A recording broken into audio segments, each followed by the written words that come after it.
Programa Constru Business. Oferecimento: ING Plus Construtora e Incorporadora.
Olá, estamos começando mais um programa Constru Business. Muito obrigado pela sua audiência.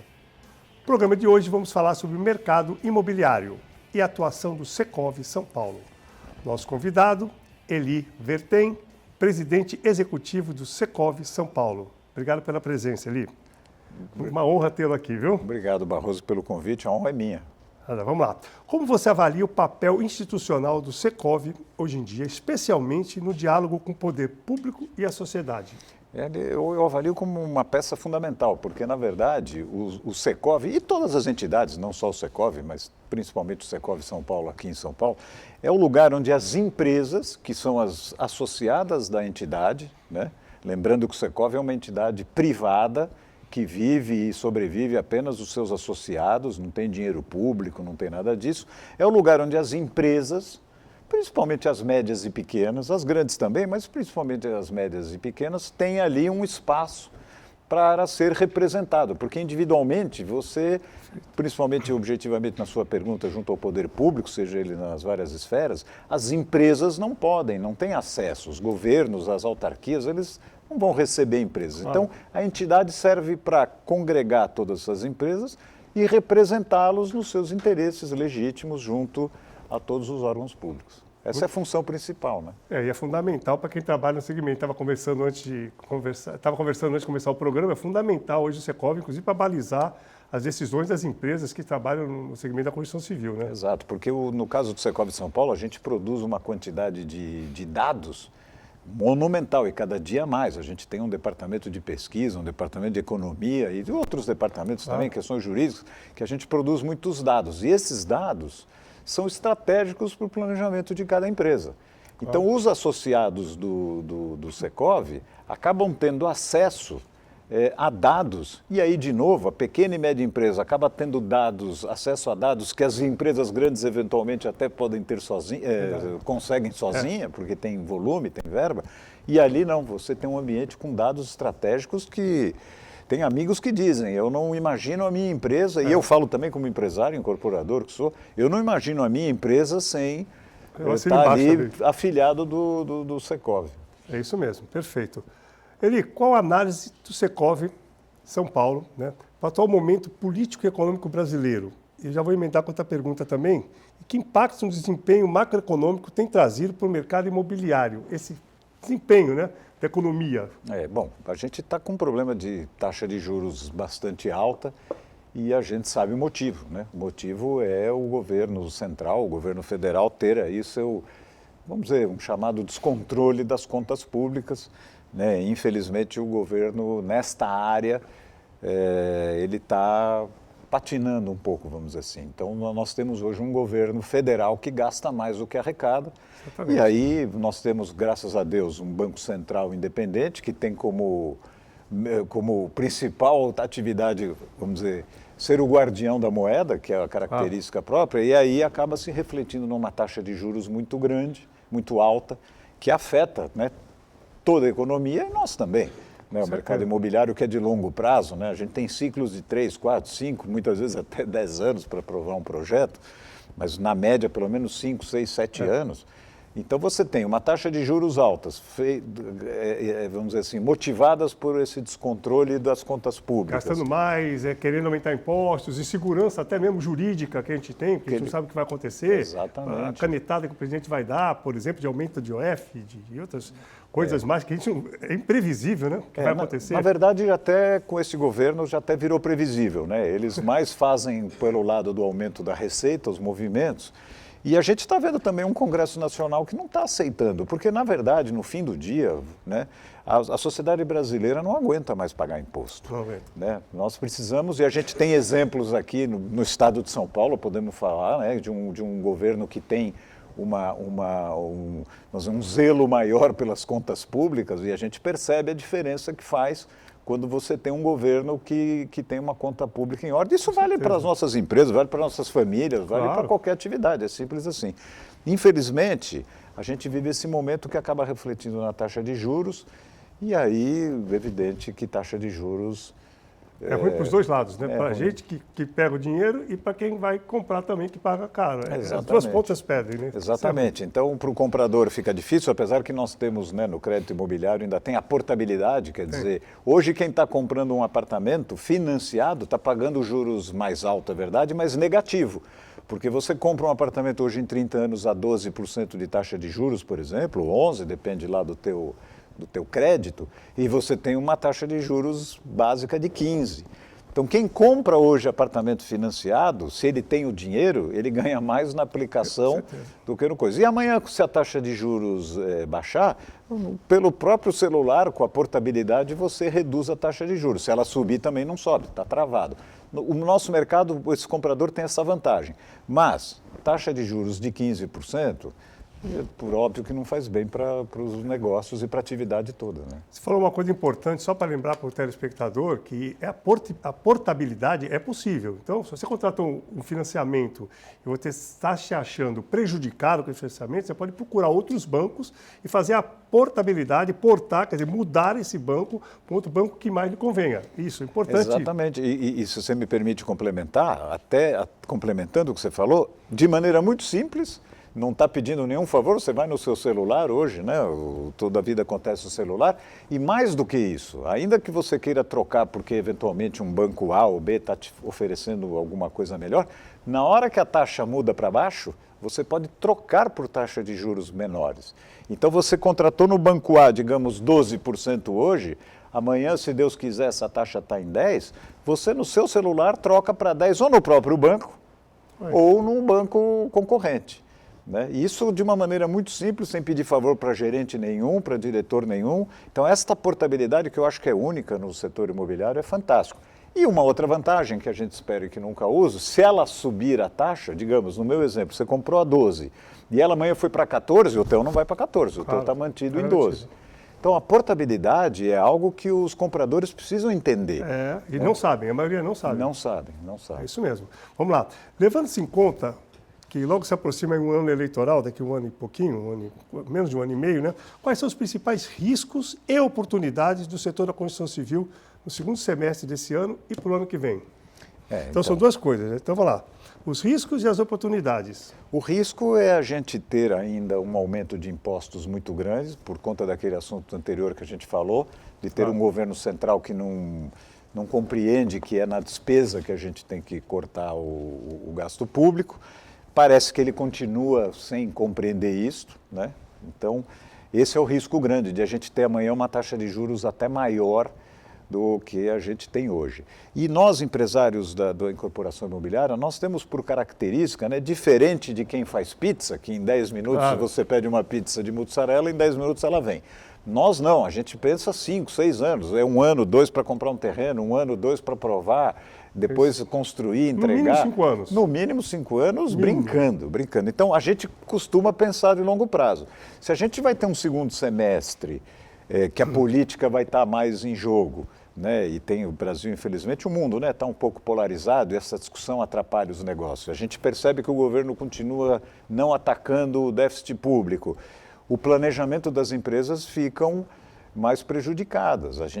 O empresário naturalmente fica com mais receio. Se você somar isso, o fato de que financiamento à produção está caindo bastante, por conta de problemas de funding, que a gente pode abordar depois, vamos dizer assim, o horizonte de planejamento de uma empresa de longo prazo, ela pede, claro que cada um fala por si, mas ela pede cautela, pede o que nós cuidado. estamos fazendo, particularmente na nossa empresa, nesse momento dessa alta de juros, nós estamos cautelosos antes de dar o próximo passo. Claro, porque a gente não pode esquecer o seguinte, se você faz um lançamento, se você vai fazer 3 lançamentos, você abre 3 fluxos de caixa negativo.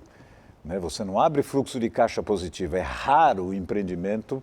A minha empresa tem 73 anos, eu nunca tive a sorte de abrir um empreendimento e ter um fluxo de caixa positivo, talvez seja azar meu.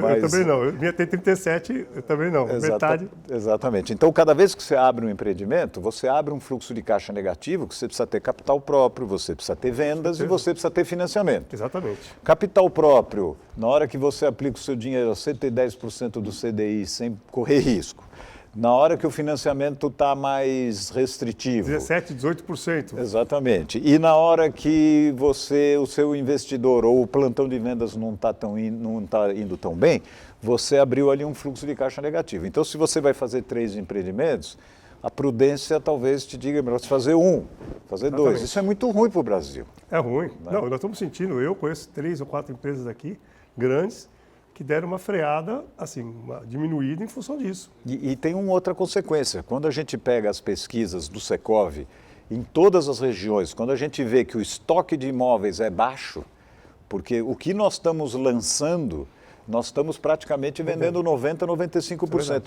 E nos 2 anos anteriores, a gente estava vendendo mais do que lançando, quando eu digo vendendo o São Paulo inteiro, o estado.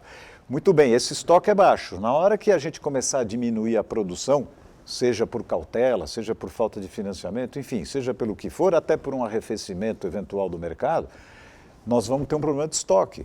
Então, e o preço provavelmente tende a subir, o que é bom para o investimento, mas é ruim para quem produz. A gente gostaria de continuar atendendo a demanda, porque o setor imobiliário não é especulador. A gente não vive do aumento de preço do imóvel, a gente vive de fabricar o imóvel e atender a demanda. Verdade. É isso que as empresas vivem.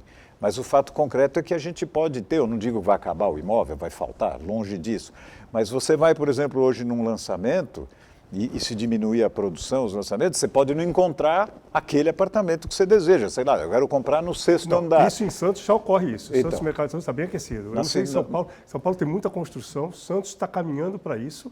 Mas o mercado de Santos está muito aquecido. Ainda continua aquecido. Então, São Paulo também, a gente já está, na capital, a gente já está percebendo um arrefecimento, com exceção do Minha Casa Minha Vida. Que mas é muito empreendimento em São Paulo. Santos está começando agora. Em São Paulo, eu não vou muito para São Paulo, mas praticamente cada quarteirão, você vê 2, 3 empreendimentos, principalmente Moema ali e tal. Então, muita produção. Santos ainda está começando nesse estágio desse aumento. Mas mesmo assim, o mercado está bem positivo.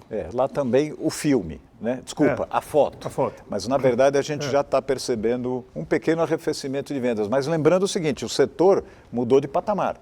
As vendas estão caindo um pouquinho e devem cair mais um pouquinho, mas não quer dizer que nós estamos com vendas ruins.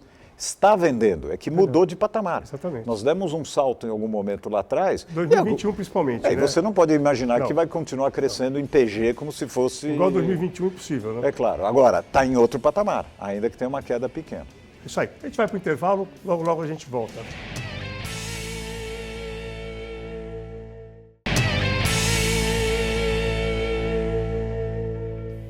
Estamos de volta para o último bloco do programa Constru Business. Hoje estamos falando sobre o mercado imobiliário e a atuação do Secov São Paulo. Nosso convidado, Eli Vertem, esse nome é difícil, mas eu chego lá. Presidente executivo do Secov. Eli, São Paulo é o maior mercado imobiliário do país, né? Uma potência.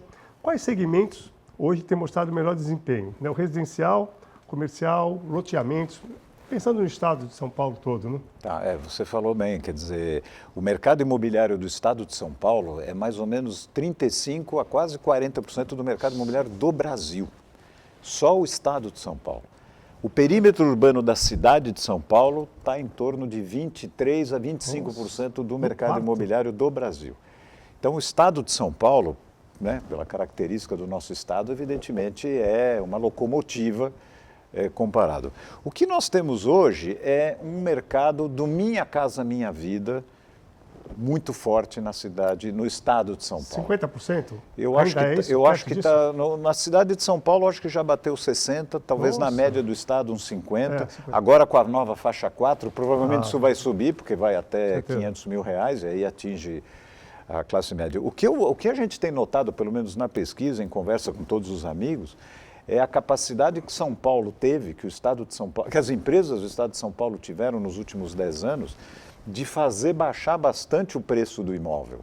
Então, nós fomos muito para o Minha Casa Minha Vida. Então, hoje se produz em São Paulo imóveis de 250, 220 mil reais, que seria algo inimaginável há 15, 20 anos atrás. E hoje São Paulo é o líder nesse segmento. Talvez seja o estado que produz imóveis mais acessíveis ao comprador, apesar do preço da terra alta. Porque como é um estado rico, como é um estado que tem uma dificuldade muito grande de terra, principalmente muitas vezes nas grandes cidades, como Santos, capital e outras, por conta da legislação urbanística, que cada dia é mais restritiva, encarece o preço da terra, mas a gente consegue, a nossa indústria consegue produzir imóveis para o bolso dos compradores. E eu acho que é isso que justifica o sucesso. Claro. Foi a capacidade que as empresas têm e tiveram e vão ter de introduzir mecanismos de fabricação que caibam no bolso de quem compra. Essa parte, o governo atual foi bom, né? Porque ele aumentou o valor, né, das faixas, que estava sufocando as empresas, e agora abriu a faixa 4. Ele só precisa fazer a lição de casa para ter a funding para o pessoal poder utilizar o recurso, porque ele foi muito bem nessa área. Né? Não, e a gente tem que reconhecer que no Minha Casa Minha Vida, né, na reformulação do Minha Casa Minha Vida, o governo de fato foi muito bem, né, até porque tem uma tradição do presidente Lula, no Minha Casa Minha Vida, ele foi praticamente o criador, hoje virou, graças a Deus, um programa de Estado, que estava um pouco largado, é verdade, e ele, toda a equipe técnica dele, o pessoal da Caixa Econômica Federal, o ministro Jader, a gente tem que fazer um reconhecimento, o ministro Jader, ministro das cidades, é um homem hoje do mercado imobiliário. Ele compreende a importância da habitação, ele faz todos os movimentos, os trabalhos, a equipe dele inteira trabalha muito a favor do Minha Casa Minha Vida e dos outros mercados também. Então, a habitação, para o ministro Jader, para o Ministério das Cidades, é uma prioridade. E aí, é claro, o mercado existe. As empresas têm competência e capacidade de fabricar. Não podemos esquecer também o subsídio aqui em São Paulo, né? Nós temos o Cheque Paulista, o Casa Paulista, que complementa também. O governador Tarcísio teve essa sensibilidade de compreender, e ele foi muito inteligente com o cheque de complementação, né? Por que eu preciso fabricar a casa inteira se eu posso dar um cheque, no caso de São Paulo é 16 mil, porque muitas vezes a diferença entre aquela família conseguir comprar ou não, esse tal subsídio cruzado. Então, tudo isso junto fortaleceu o setor, principalmente o Minha Casa Minha Vida. Isso mesmo. Nas pesquisas que o Secovi realiza, né, nota-se alguma mudança no perfil da demanda por imóveis? Talvez Minha Casa Minha Vida, não sei, nessa faixa. Então, os perfis. E quais os fatores que mais têm influenciado nos lançamentos e nas vendas? Olha, do perfil, evidentemente, sempre, né, pela parte mais sensível de todo mundo, que é o valor, né? Então, quanto menor o ticket, né, quanto menos você consegue pagar o preço daquele imóvel, claro que pela pirâmide o mercado é muito maior. Até porque a necessidade também de quem não tem onde morar, que vive em áreas vulneráveis, em comunidades, é muito maior do que aquela classe média que tem condições de comprar. Né? Então, a demanda também é muito maior. Também, e também vamos combinar, as empresas sempre com o desafio, né? Primeiro o desafio de fabricar mais baixo e também de fazer plantas melhores. Hoje você compra apartamentos de 50 metros, de 60 metros, que talvez no passado, há 30 anos atrás, você precisaria de 70 metros para ter o mesmo equipamento, vamos dizer assim. Então, os projetos também estão mais modernos, você tem térreos hoje com todos os equipamentos que o público demanda. Então, você consegue hoje morar num apartamento de 50 metros, de 60 metros, com muito conforto. Não podemos esquecer que a pandemia também trouxe um ressignificado da moradia. Né? Morar que sempre foi uma coisa muito importante, né? Você falou, nós estávamos conversando sobre aplicar ou investir, mas voltou a questão do valor da casa, né? Do valor do imóvel, do valor do lar. A pandemia trouxe de novo, até para os jovens, né? Muitas vezes a gente ouve pessoas falando, o jovem não quer mais morar. Não é verdade. Os jovens estão comprando muito apartamento, porque eles sabem muito bem que é claro que quando hoje o jovem ele não precisa comprar logo quando ele está lá com seus 25, 30 anos, mas ele aos 35, 40, que ele já se estabilizou, que ele já sabe se vai continuar casado, que ele já sabe o emprego que ele vai de fato ter, ele quer comprar, ele pretende ter filhos, você não consegue fazer isso num apartamento de 20 metros. Então tem uma transição nova aí, vamos dizer, até 30, 35 anos, que o mercado atendeu, com locação, com multifamily, etc, etc. E aí quando ele vai comprar, você tem produtos hoje fantásticos, de 50, 60 metros, com tudo, aliás, muito mais do que tinha apartamentos de antes, com 80 metros. Só para comentar, a nossa empresa, eu tenho duas empresas, né, Engie Plus e Engie Life. O nosso prédio vai ser o primeiro prédio numa área relativamente nobre, com a faixa 4 aqui, da Caixa. Beleza. Primeiro, vai lançar agora, no pré-lançamento, sem receber nada, já está 100% vendido. Então, Esse é o primeiro empreendimento que vai sair, uma área nobre, tá. faixa 1, não, desculpa, faixa 3 e 4. Para ser Parabéns, vendido eu no acho... prédio. Quer dizer, isso prova, que talvez seja, talvez não, é o primeiro empreendimento de Santos na faixa 4 e já é um sucesso de venda. Então prova o que você está falando. Tá, isso vai ser sucesso em São Paulo também. Na capital as empresas já estão ajustando projetos por conta disso. Vai ser um sucesso. A faixa 4 eu não tenho a menor dúvida disso.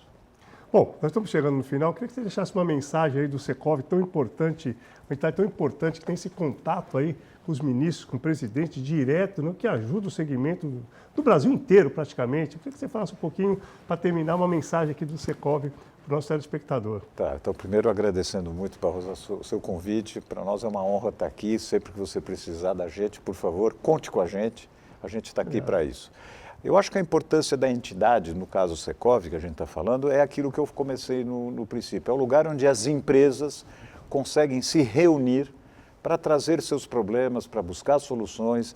É quase como uma terapia empresarial, porque quando a gente frequenta as reuniões, né, quantas vezes na vida a gente tem a possibilidade de fazer reuniões e conversar com pares da gente, com pessoas de capacidade que a gente gostaria de serem até nossos sócios.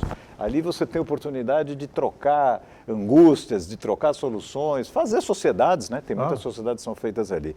Então o Secov funciona como isso, como esse grande lugar onde as pessoas e as empresas podem ir. Segundo, geração de dados. Nós temos uma capacidade de gerar dados e hoje tem que ter a ciência de dados, tem que gerar dado. Depois você tem aí os vários mecanismos de modernos de analisar esses dados todos, porque hoje não dá simplesmente para você navegar sem instrumento, vamos dizer assim.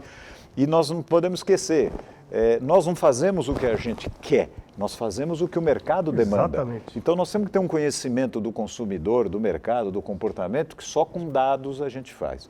E também serve às entidades para aquilo que for, por exemplo, como política habitacional, muitas vezes levar questões a reforma tributária, esquecemos de falar, mas a reforma tributária foi feita um papel muito grande por todas as entidades.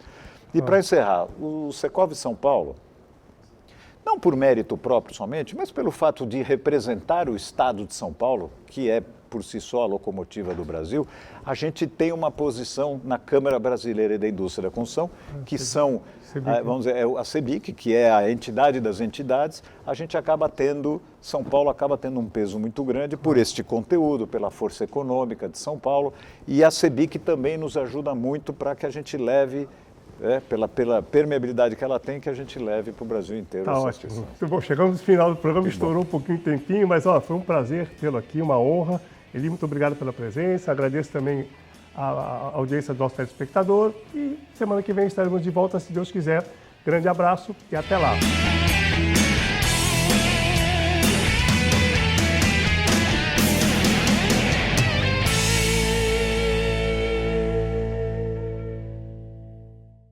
Programa Constru Business. Oferecimento: Engie Plus Construtora e Incorporadora.